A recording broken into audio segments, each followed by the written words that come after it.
1982 logos that load on an early Apple computer screen. Beginning a Sins video by pointing things out on the screen. Techno reading. Okay, if someone were reading this, you'd sin for narration. If there weren't words on the screen and one of the characters were giving you this information, you'd sin for exposition. So, explain how you want information relayed to you, Jeremy, because it is a heretofore unknown method. Movie betrays its character bias in the opening text scroll. No, it doesn't. It's simply stating to you that the word this story uses for execution is called retirement. Otherwise, when they use the term, you'd be like, huh? 2019? Damn, Elon Musk better step up his game if we're going to complete this timeline. Your corny jokes do not count as sins. Also, you know for a fact that this movie came out in 1982, and even in 1992, we thought we'd have flying cars in the year 2000. This movie is set nearly 20 years past that. This is what the future looked like to the people of the early 80s is what I'm saying. I'm sure the movie has some flimsy reason, but seeing gas fire plumes shoot out of the tops of buildings in the LA skyline just seems stupid as actually. What? They turned buildings into gas pipelines? Those are obviously sour gas vents at an oil refinery. Dude, we have those today. Seriously, the pacing of this movie makes Gone with the Wind look like a Rick and Morty episode. You thought you'd get cool points for mentioning something that people like, didn't you? Well, these are the only points you get. You're in a desert walking along the sand when all of a sudden you look down. What? What desert? Leon would be excellent at CinemaSins. If you mean asking dumbass questions that don't matter, Doesn't make any difference what desert is completely hypothetical. then you're right. He would be excellent at CinemaSins. Let me tell you about my mother. I know Leon's a superhuman replicant and all, but he lands a perfect kill shot with this pistol while underneath the table, and it has enough force behind it to throw Holden through the fucking wall. Was that a question or a statement? Because if it's the former, questions aren't sins. And if it was the latter, well, you're just pointing things out on the screen again. This movie thought Pan Am would still be a thing in 2019. What's next? A flashing billboard for Tower Records? Or a new Brendan Fraser film? Haha, let's pick on a 40-year-old movie that made predictions about the future that didn't come true, and ignore all the ones that did, like video calls, sex bots, digital billboards, voice controls, and AI. A futuristic society with flying cars, sentient AI, and light-up umbrellas still also uses physical newspapers. This is 1982's vision of a future only 37 years away. There was no possible way they could have correctly predicted that newspapers would all but disappear, considering they'd been a thing for 370 years. A new life awaits you in the off-world colony. Announce position. Exactly my point. Movie unintentionally inspires uninspired future violence porn film franchise. Hey, there's a word from the English language that I recognize. Let's see if I can talk about that and somehow spin it as a sin for this movie. Movie is proof that if you future porn enough, people will overlook a convoluted story and consider you a classic. Blade Runner is one of the simplest stories out there. The only people that don't understand it are those that refuse to pay attention because the movie is a slow burn. That's not the movie's problem. It's more like a you problem. There was an escape from the off-world colonies 2 weeks ago. 6 replicants, 3 male, 3 female. But I neglected to tell you these details until after we started watching the footage of the Voight Comp test. Deckard already knew it was about replicants. I mean, he is a Blade Runner, which is the entire reason he's here being briefed. The previous scene was Bryant attempting to convince Deckard to come out of retirement for one last job. 3 nights ago, they tried to break into Tyrell Corporation on the possibility they might try to infiltrate his employees. I had Holden go over and run Voight comp tests on the new workers. Hang on, how could they be set up as hired employees less than 3 days after they broke into the headquarters? This is one of the biggest corporations in the world, right? Do they not have an HR department? You don't even know that you aren't asking a real question.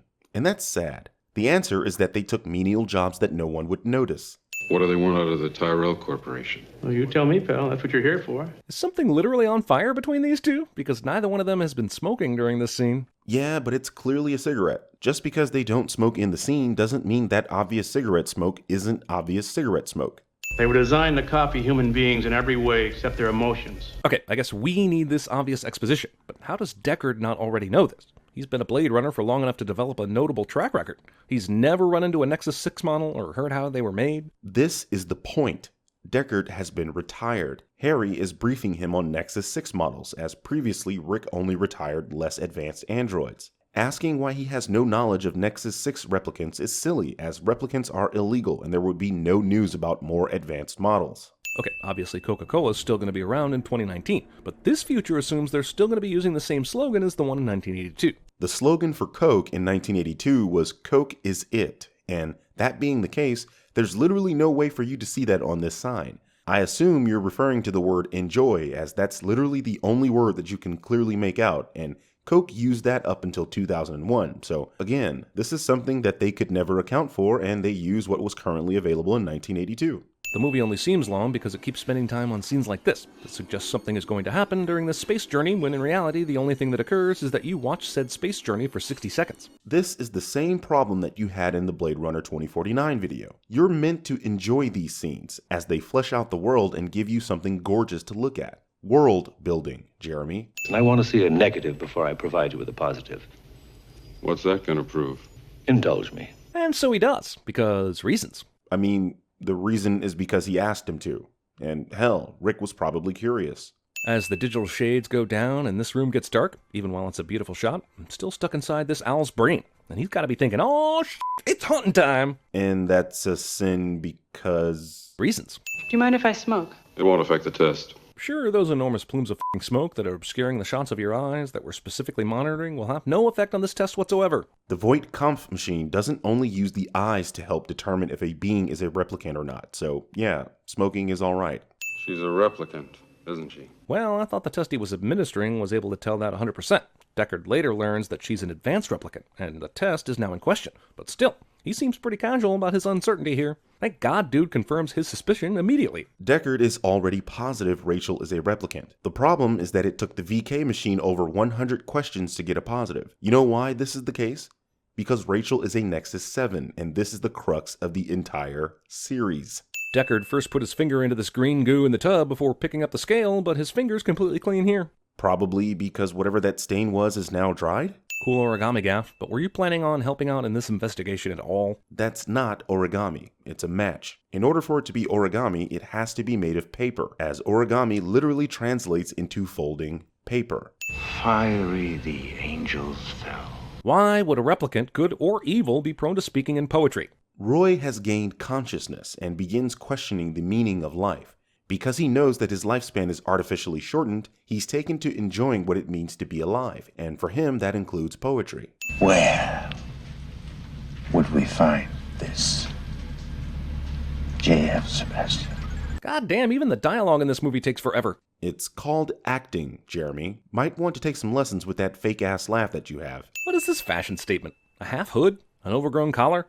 Does she hate peripheral vision, or what? It's a high-collar jacket, something that visually looks amazing because, movies are a visual medium. People who wear hoods don't have excellent peripheral vision either. You've fallen so low with the nitpicking, man. You're at the point where you're attempting to critique high fashion. He wouldn't see me.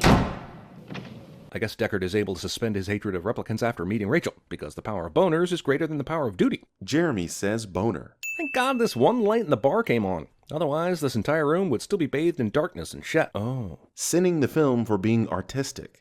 I'm sorry. Go home.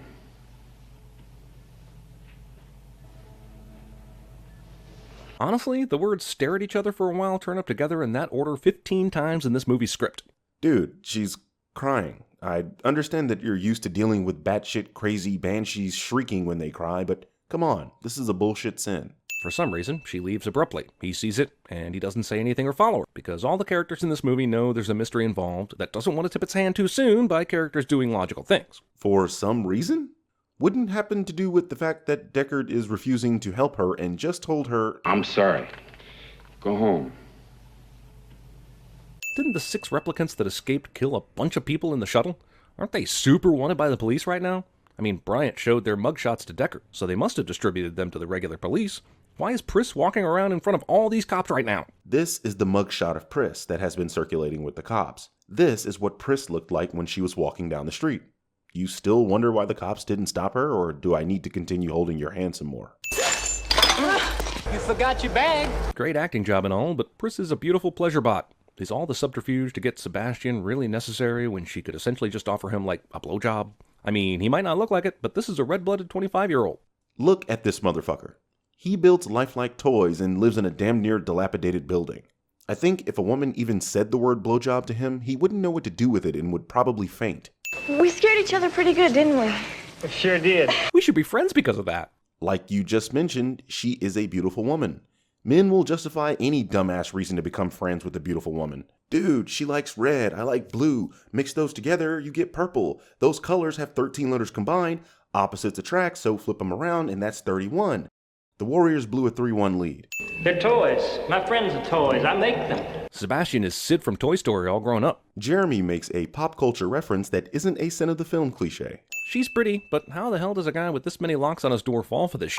Dude, she likes red, I like blue. Mix those together. Do androids dream of electric unicorns running through the woods? Referencing the books, short story that inspired this film while maintaining the lie that the books don't matter. They matter enough for you to constantly reference them. And here you go. The inclusion of this f***ing unicorn dream scene is central to the debate over whether Deckard is a replicant or not, since Gaff will later do a unicorn origami thing. But why the f*** is it a unicorn at all? And is it Deckard's only dream he's ever had? My point is, this is a weird-ass image to use as the crux of the argument that Deckard's not human. He could have had a dream about f***ing Rachel, which would be a lot more enjoyable and would be awesome to see Gaff turn that into origami. Okay, but at this point, you're sinning the film for something that you personally do not enjoy. And if I've told you once, I've told you 1,000 times, you're not the screenwriter. This scene was so brilliant, it had people debating about whether or not Deckard is a replicant for nearly 40 years.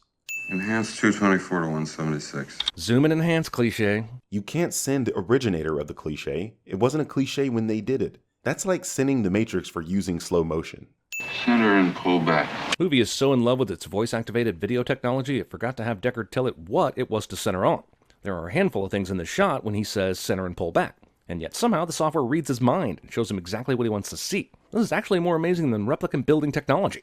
First of all, you're sinning something that in your words is amazing. Second, how about you listen to what the hell he said? Center and pull back means to go back to the center of whatever the aspect ratio was and zoom out. Remember, this is all in the background mirror of the original shot, FYI. Pointing things out on the screen cliche, while also disregarding the fact that this is the future in a science fiction film, which means the technology is as advanced as the film wants it to be. If Deckard's able to get this absurd level of detail in this photograph, the technology would not operate like a f***ing slide projector. Says who? You can't just say things and then count that nonsense as a sin. If this is how the technology works in a sci-fi film, then this is how it works. Give me a hard copy right there. Not really about the movie, but this reminds me of my wife's grandmother, who every time we took a photo with our phones would tell one of us, send me a paper picture of that. Admits that it's not about the movie, proceeds to send the movie anyway based on a random soliloquy. Dude, shit like this is why your videos are 20 minutes. Nobody cares about your cousin's grandmother. This is some kind of restaurant, but they serve both shark and blowfish. Holy shit, that guy has an eagle on his head. Oh hey, there's this thing on the screen that people that are watching also probably noticed. Better send the movie for that. Not to mention, it's not an eagle, but a raven. You can't even point things out on the screen properly. Fish? I think it was manufactured locally. Man, it sure is convenient that Deckard has a molecular analyst seafood vendor nearby to his house. And what kind of person says, I'm going to start a fish stand and maybe we'll sell fish, but our first and most important commodity will be the ability to determine if small flesh samples are indeed from fish. Okay, this takes a bit of explaining for those of you watching at home. The world of Blade Runner has been devastated by radiation after a world war. All animals are endangered or extinct. Tyrell Corporation not only creates humanoid beings, but also animoids or replicant animals. This means that someone dealing with animals like this fish vendor should have the technology to verify if an animal they're dealing with is real or synthetic. Being a detective, Deckard would know which vendors have this capability. This is a future where street vendors can analyze flesh samples and tell you if they're fish or not, but also still has randos herding f***ing ostriches through the alleys. It's super advanced and super dilapidated, all at the same time. It's almost like it's a neo-noir cyberpunk science fiction story. So Deckard knows or is pretty sure this chick is a replicant, but he still booty calls her from a bar. So either Deckard is down with replicants or just loves f***ing more than he loves drinking. Except Deckard is asking her to help him with his investigation. He may be developing feelings for her, but that's just because she's Einhorn and everyone kisses her. I mean him. I mean her. Can I talk to you for a minute? I'm from the American Federation of Variety Artists. This is kind of hilarious, but why did Deckard need to use a different voice? Zora has no clue who he is. Jeremy continues to fail to understand acting. I'd like to check your dressing room, if I may, for holes. Well, you'd be surprised what a guy would go through to get a glimpse of a beautiful body. Dude, she just performed naked with a snake for the last several minutes. Everyone got a glimpse of her body. Yeah, but there's this little thing called consent. Wait, she just showers that off? It's gotta take her like hours to get all bedazzled, right? There's gotta be a more efficient method. I'm going to play what you said again, because I'm not sure what you're trying to say here. Just showers that off? It's gotta take her like hours to get all bedazzled, right? There's gotta be a more efficient method. What does her being able to shower off the scales have to do with the amount of time it takes to put them on? It's like you confuse yourself with your ridiculous thought process and just assume because you're confused, that's a sin. And you people wonder why I specifically refer to Jeremy when tackling these videos. There's no way 4 or more people thought this bullshit logic was worthy of a sin.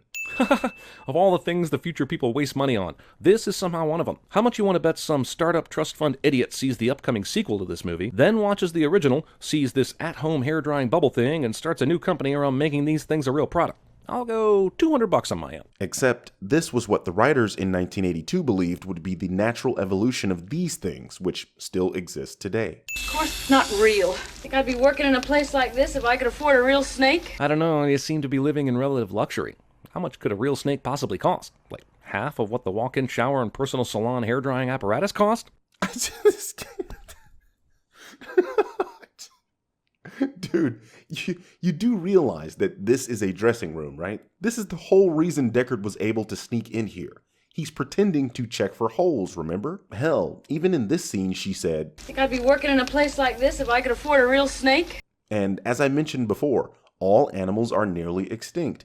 You have to be very well off to have a real snake. Boy, Deckard sure got his killing boner up tonight, didn't he? I mean, he knows Rachel's a replicant, but didn't kill her because she was hot. And now he's got Zora in his sights, who's also hot, but I guess Deckard prefers No Way Out to Who Framed Roger Rabbit. Cool.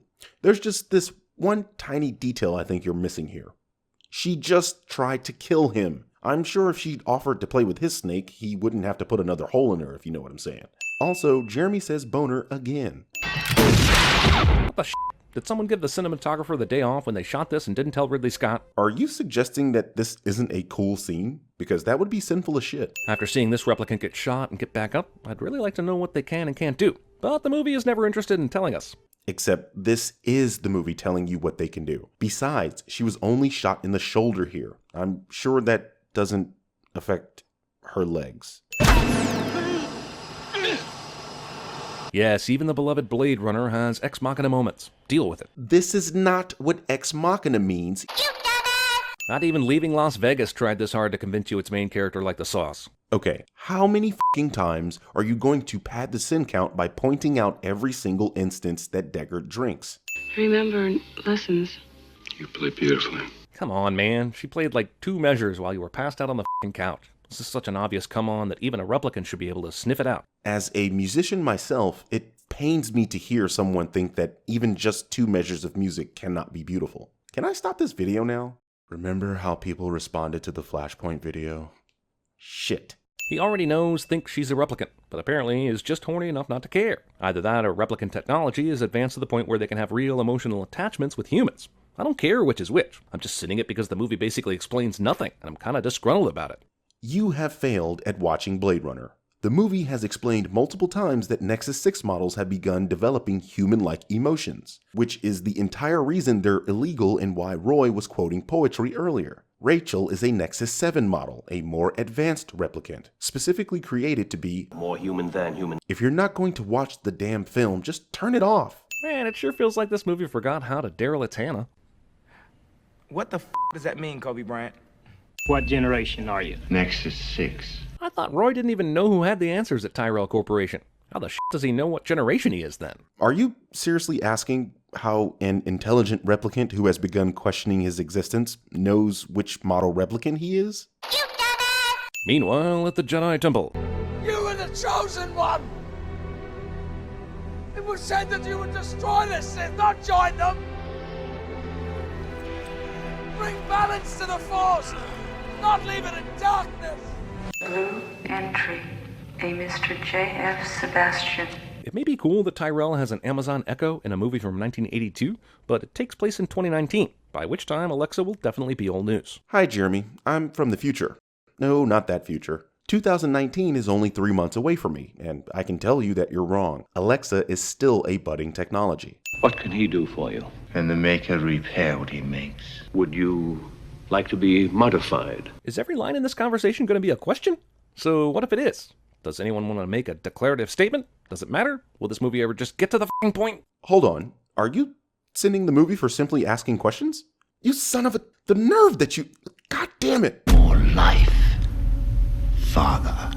Movie uses the glowy eyes trick whenever it wants the replicants to look like replicants, but this is the first time we've seen Roy's eyes do this. So if it's a matter of the light hitting the irises in a certain way, why doesn't Deckard use various positions with a flashlight instead of that bulky-ass Voight comp machine? Failing to understand that this is for the benefit of the audience. Ridley Scott confirms this in Future Noir, The Making of Blade Runner, Chapter 8. Ridley's direct quote about the glowing eyes was that the effect was strictly a stylistic device, one more bit of detailing if you like.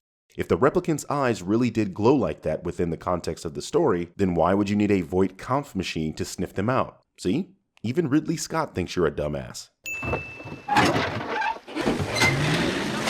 For no reason at all, Ridley Scott wanted to feature his version of Jawas in this scene. It's called world building, Jeremy. Kind of requisite for good science fiction. And before you start, Future Birdman, I already know I said this before. Jeremy just doesn't get the concept, so I have to spell it out for him over and over. One of the reasons this movie is as long as it is because it lets really stupid moments like Deckard entering the building and climbing the stairs play out in virtually real time. One of the reasons this video is as long as it is because you constantly point things out that are happening on the screen and treat them as if there are problems with the movie. Jeez, why do people think Deckard is a replicant if this chick kicks his ass so handily and he has to shoot her with a gun to win the battle? Look, I don't believe that Rick is a replicant either, but that doesn't prove the point that he isn't one. In 2049, Agent K got his ass kicked by Love and Sapper Morton, and he was outright stated to be a replicant, so... Also, Pris is a sex robot specifically designed for leisure. How'd she get these fight upgrades that are effective against a well-seasoned Blade Runner? She's still a replicant, though, which means that she is still stronger and faster than Rick. Not to mention, she also caught him by surprise here. This goes on for some time. Missed opportunity for a Kill Bill reference.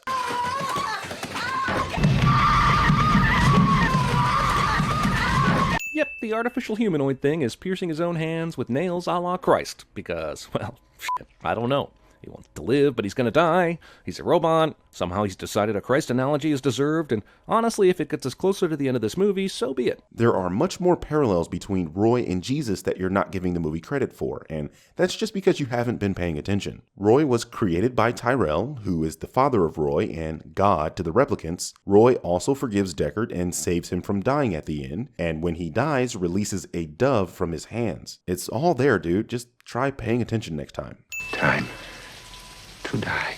Wait, but it's 2019, right? Roy's incept date was 2016, and the Nexus 6 generation has a 4-year lifespan. So what the shit happened here? You can manipulate scenes for your audience, but I can see right through the BS. The movie suggests 4 years as an average. Roy's creation date was January 8th, 2016, and this movie takes place sometime in November 2019. That's minimum 3 years and 10 months, or if you're rounding, 4 years. 59 seconds of logos, which is a red flag that this movie don't give a fuck about any plans I have this afternoon. Who goes to see a movie and has plans after? As you're demonstrating, most people don't Google the runtime of films, so usually going to see a movie is the plan for the day, and watching films is literally your job. Reading. Also, it's Remindo reading, for those who never saw or saw but forgot the first movie, which is a lot of people, since this sequel is like 30 years late. Another pointing things out that are happening on the screen sin. Thanks. Also, you're sinning something that you agree is necessary for all those people that didn't see the original Blade Runner or just need a bit of refreshing. Oh wow, movie opens on a human eye opening cliche. Awesome, such original, so creativity. Considering the original film started that cliche, I'd have to say yeah, such original, so creativity. In answer to the question, how much fog is too much fog, movie dares to answer, there is no such thing as too much fog. Jeremy hates art. I'm a farmer. What do you farm? Darkness, from the looks of this kitchen. Hi, Jeremy. I just had a quick question. How the f*** do you farm darkness? I prefer to keep an empty stomach until the hard part of the day is done. What if the hard part of the day happens at night? Do you go all damn day without eating? Doesn't that, suck? Obviously not for him, as that's clearly his preference. That's like asking a vegan anything about meat. My little girl's name is Snow. Okay, it's not like asking a vegan about anything. Just don't ever do that. Really strong character or really shitty walls? You make the call. Why not both? Also, I guess it's a requirement that a Blade Runner movie has to open with a scene of a character crashing through a wall. Interesting that you would make that astute observation when you completely ignored the original Blade Runner starting the movie opening with an eye thing. Because you've never seen a miracle. On the contrary, dog, I've seen Miracle 15 times or more. Oh wait, you didn't mean the movie, did you? And you weren't talking to me. That's not a sin for the movie. That's you making an obscure joke that people would then have to go to your comment section in order to understand. It's 2049, but guns are still firing regular bullets. Where are the phasers and laser guns? And we've cracked the code for AI and naked chick billboard holograms, but where are the photon torpedoes? I won't get into the specifics of why handheld photon torpedoes or laser guns would be unfeasible only 31 years into our future, but this is a continuation of the original Blade Runner, which was 1982's version of 2019, which was 37 years into their future, and that film didn't have laser guns, so why do you all of a sudden require them now? One moment, man. Okay, I buy all the events that led up to the discovery of Rachel's remains, but the odds that there happens to be a flower placed on the spot and he catches it right before he's supposed to be going back to base are astronomical, and I'm not going to let that go unmentioned. In the scene where Kay kills Sapper, if you pay close attention, which for you is like asking a shark not to bite, you can faintly make out something yellowish in this aquarium. The script confirms that this is cowslip and that Sapper was cultivating this flower. This means that Sapper placed this flower here to mark the spot where Rachel was buried. Now, take this frame. I want you to blur your eyes and look at any corner of this frame. Unless you have a form of color blindness, are you seriously suggesting that you don't see a splash of color against the drab background? A minute and a half of Kay flying his ship back to base in the rain. Fuck you, Jeremy. This scene was magnificent cinematography. Skin job. Casual racist police officer is casually racist. I don't think that was casual. Caution. Keep clear. Talk about your overkill. These street sweepers are pretty damn hard to miss as it is, so I'm wondering if the scrolling text and the megaphone is really necessary. Considering that there still exists a thing called old people, I'd go out on a limb and say, yeah, it's pretty much necessary. Also, again, 2049, but we're still doing the side-scrolling red dot matrix text thing on street cleaners, whatever the f this large vehicle is. What caused the stagnation in digital marquee advancement? Also, as I mentioned earlier, this is 1982's version of the future. Keeping that aesthetic was obviously a very important point of emphasis. Movie goes hard on this replicant racism theme in the beginning, only to completely lose that thread over the rest of the runtime. That's 100% incorrect. Kay being a replicant is a major cause of the conflict of this film, not to mention this speech from Robin Wright. The world is built on a wall that separates kind. Tell either side there's no wall, you bought a war. It is my job to keep order. That's what we do here. We keep order.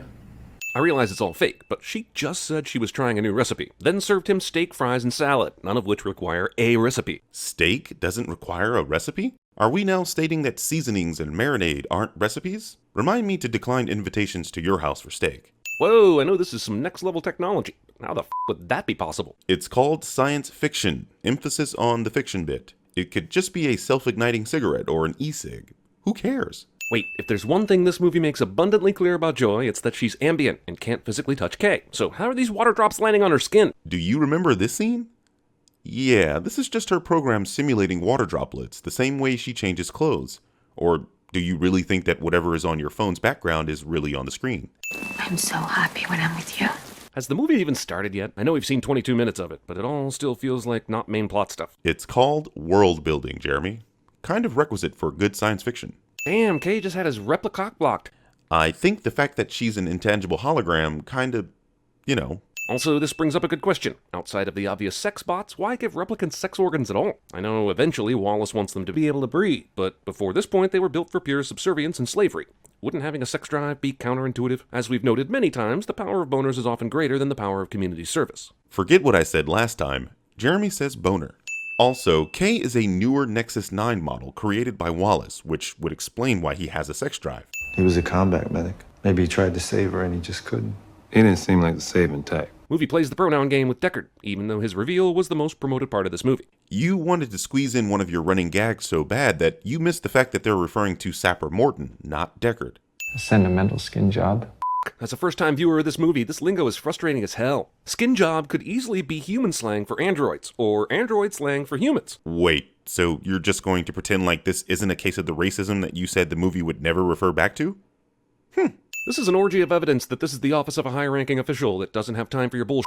This is actually an orgy of evidence that you gloss over yet another scene proving your "this movie never revisits the racism" line is bullshit. You know, I don't see any ads for Pepsi or Mountain Dew or Fresca. Did Coca-Cola finally dominate the cola wars? Is it the only option now, like Taco Bell and Demolition Man? Jeremy makes a pop culture reference that isn't a sin of the movie cliche. There. I said the whole line for once. Now are you happy? When the lights came back, we were wiped clean. Photos, files, every bit of data, gone. Bank records too. Kay said the blackout was before his time, not that he didn't know anything about it. Mr. Only saying this for the viewer's benefit. Hey, Mr. Know-It-All. If you were smart, you'd realize that the file clerk is referring to the erasure of records of Tyrell Corporation, leading to the creation of Wallace Corporation, something Kay definitely would not have knowledge of, considering he was created 14 years after that blackout. All our memory bearings from the time, they were all damaged in the blackout. Damn, pensieve technology has come a long way since Harry Potter's time. Jeremy makes a pop culture reference. Okay, so he's blind, but he can use the hovering sex toy drone cameras and a chip thing plugged into his head to see. Fine. Why the does he ever not do this? Why ever be blind if you don't have to be? Agreed. Just because I want to pay for sex doesn't mean I want to do it in the storefront display window. I don't know. The glazed over windows and barely perceptible human silhouettes kinda makes it hot. In the future, all erogenous zones will be marked with giant asterisks. Haha, Jeremy doesn't know women also consider their necks an erogenous zone. My condolences, Mrs. Sins. Maybe he's just that good of a detective, but after sitting on the couch thinking for a bit, the piano was literally the first thing he touched, and now he's found more evidence. You just stated that he'd been sitting there for a little while, and in this scene you can clearly see that one of the keys is noticeably lower than the others. If he's any kind of detective worth his salt, I'd expect him to, demand that he investigate that piano. All I remember is a group of boys trying to take it away from me. So I run. So now let's cut to super specific flashback footage of this event he barely remembers. They make it painfully clear that Kay dreams about this event all the time, and from what we later learn about this memory, it absolutely has to be super specific. Do you even movie? What happens if I finish that? Shouldn't I get back to work, madam? Robin Wright character nearly Kevin Spacey's a robot cop. This is still pretty funny. Why the hell is there blood out here in the hall? Coco was killed in the DNA vault and was instantly incapacitated. Was someone else murdered during the bone burglary and they didn't feel the need to mention it? Regardless of what people think, these are the kinds of observations that make me love CinemaSins. I remember watching this in the theater with a friend and telling him, they're going to send this. He replied, Ding! Says the girl died there. Genetic disorder. Galatian syndrome. She has a syndrome named after a book of the Bible? Was it a complacency cold? Sinful sickness? False idol flu? See the kinds of things we, the fans of CinemaSins, subject ourselves to? Yep. Trash dumping spaceships borrow the sad future imagery from Wall-E pretty damn hard. Jeremy makes a pop culture I know Kay's a super duper replicant and all, so I'm not saying the fact that he survives this, but the car should be in fucking pieces, or at the very least non-functional. It's interesting that you make the assumption that the replicant is more crash resistant than the personal vehicle designed to fly. Not to mention this is the LAPD's squad car, which is sure to be more resistant to crashing. Malfunctioning digital girlfriend. Damn it, I thought I was never gonna have to say that phrase again. Jeremy points out things happening on the screen cliche combined with a pop culture reference. That's a twofer. Fire again. Love Ex Machina. Seriously, I know she's been tracking Kay's movements, but how do they have this many missiles at the ready? So, I know I give you shit for not understanding what Ex Machina means, but this is a seriously egregious usage of the phrase. This is not an unwinnable situation for Kay. He just took out 4 assailants with minimal effort after being in a car crash. Also, seriously? You question why Blade Runner's version of Tony Stark would have tons of missiles? What's next? You're going to make an Apple child slavery reference? Cuts to live footage from the Apple manufacturing plant. Oh. Okay, look, I love Denis Villeneuve, and I don't mind movies that take their time, but this is a prime fucking example of a scene taking way too long to get to the point. Just get to the toy, man. Get to the fucking toy! If you don't like watching movies, why do you have a channel that makes money watching movies? Oh. Someone lived this, yes. Wait, if Anna is Rachel's daughter and she lived the orphanage memory, then how did she get into such a highly secured position as the memory maker? Your assumption is that Anna works for Wallace, except if you paid attention, you'd have heard her state this. You work for Wallace. Subcontract. I'm one of his suppliers. He offered to buy me out, but I take my freedom where I can find it. Madam is calling you in.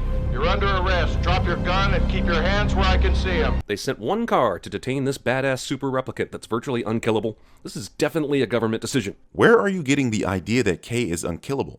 In the first film, Deckard lucks his way into killing 4, technically 3 replicants with relative ease. Sure, he's a Blade Runner, but that movie showed how inept Deckard really was. Hell, even Rachel did this. Wake up. Time to die.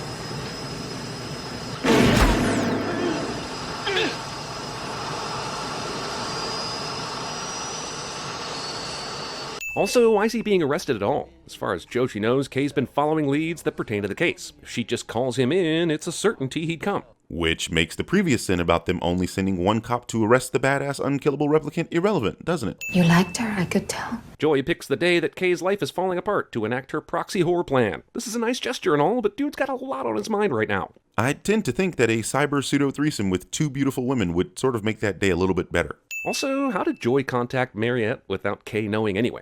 Isn't she always in his pocket? Joy is kind of a computer, Jer. If she can light cigarettes without touching them, she can damn sure contact the replicant brothel. Also, do androids dream of electric hookers? Padding the sin count ex machina. It may look like he's deep in thought right now, but Kay's just planning how to explain this threesome to all his cop buddies. Even if this bullshit you just made up were true, why is this a sin for the movie? And you people wonder why I started this series. They'll be coming after me soon. But instead of getting a good head start, I decided to take a break to f my computer and a pleasure bot. Also made some coffee. Yeah, but at this point, Kay isn't really running from the LAPD. He only wants to find out his true origins. If it wasn't clear by what he stated to Sapper earlier, listen to it again. How does it feel? Killing your own kind. I don't retire my own kind because we don't run. Break the antenna. Wait, so if Love's been following Kay's every move, wouldn't she know that he went to see Dr. Memory? Were they planning to follow up with her? What would Love and Wallace gain from visiting Dr. Stelline? Kay only learned that she creates memories and that his memory was a real one. At this point, Kay still believes he is the replicant that was born. You're only asking this question because you're not paying attention. Alright, damn it, this movie is gorgeous, and if I don't remove a sin for this scene alone, I couldn't live with myself. I agree, but you sinned the scene of Kay flying over LA earlier, and that was a far more visually appealing scene than this one, so sin I shall. Movie that was billed as co-starring Harrison Ford waits nearly 2 damn hours to Harrison Ford. Agreed. I dream of cheese. Is he talking about Hollywood Homicide? No. Also, since it started happening so often, I'm going to create a Harrison Ford plays a character from earlier in his career cliché. I would have created a new cliche for what you're doing here, but the Jeremy points out things that are happening on the screen cliche already exists. Wait, Elvis and Marilyn Monroe existed in this universe? Is this supposed to be basically our timeline? Where did shit go sideways then? Now that I've had a chance to think about it, 10 sins for not acknowledging how awesome this scene is. You didn't even meet your own kid? Why? Because that was the plan. Okay, I'm willing to believe Deckard sees some of himself in Kay, and Kay's shown him that he wasn't interested in fighting. But this information is the most closely guarded secret ever, and he's just divulging all this shit because Kay asked him some questions? And this is why you should have acknowledged the prior scene. It's exactly as Seraph stated. You do not truly know someone until you fight them. Man, this lady is evil. How does a replicant get such a fervent, vindictive streak? Normally, I would ask you if you'd watch Blade Runner 1, but I noticed that you sinned the original Blade Runner, so the answer to that question is obviously no. God damn it. I realize that stupid movie villains are stupid enough to leave the hero alive, but Wallace people are supposed to be incredibly smart, so what the fucking movie? I honestly don't know where you come up with these harebrained ideas. Where in the movie was it demonstrated that Wallace's goons are supposed to be incredibly smart? That never happened. You imagined it was you. Oh, you did? Yes, he did, because the movie told him to. Logic certainly had nothing to do with it. Congratulations on not paying attention to anything this movie has been trying to tell you. Kay believed he was the child because of the litany of clues pointing him to being Rachel's child, like the date on the tree, the vivid memory of the orphanage, the wooden horse actually being real, Anna confirming that the memory was real, and so on. There's a bit of every artist in their work. Why the didn't she just tell him when he visited her? Because this is Blade Runner. She would be retired if she told him the truth. Why is this even a real question? And God remembered Rachel, heeded her, and opened her womb. How convenient that there's a Bible verse that matches this very specific robot pregnancy situation. Jeremy thinks this is a Bible verse, and that's extra sinful. Don't you love me? Her eyes were green. You mean Wallace went to all this fucking trouble to perfectly recreate Rachel, but didn't get her eye color right? That's not like missing a freckle or something. It's a very obvious trait. You're stating that eye color is a very obvious trait to a blind person. Also, Rachel's eyes weren't green. You're missing the point that Rick is lying in order to reject the clone of Rachel. Sean Young has brown eyes. Sultry brown eyes. I'm sure it's a much more liberal society and all, but is everyone on the street right now really looking up a giant vagina? How conservative of you, Jeremy. Why the fuck does the advertisement version of Joy have all black eyes? This looks demonic as hell. So the all black eyes is what gets you? Not the blue hair or neon pink skin? Dying for the right cause? is the most human thing we can do. Repeating intelligent-sounding dialogue as a memory just 16 minutes after we first heard it. You've just been Korean dramaed. Take us back! And they hit the ocean. Jesus. She said, take us back. Not turn so hard you crash us into the ocean. You are literally showing a scene of them not in the ocean as you're saying this. Movie somehow manages to be interesting for a couple hours, then devolve into a broken down It's a Small World ride. Not only is this not funny, it doesn't even make sense. You're probably trying to reference the submarine voyage at Disneyland, which is next to It's a Small World. But I could see how you got the two mixed up. They're only completely different. Damn it, it is coming down to the ultra super replicants punching and kicking each other repeatedly. Movie, you're better than this. Jeremy feigns ignorance cliche, and gives the movie two separate sins based on that feigned ignorance. Villain pulls a knife during a fist fight cliche. Jeremy points out things that are happening on the screen cliche. Unkillable villain is killed by unkillable hero, who basically had already been killed. Unkillable? You keep using the word. I don't think it means what you think it means.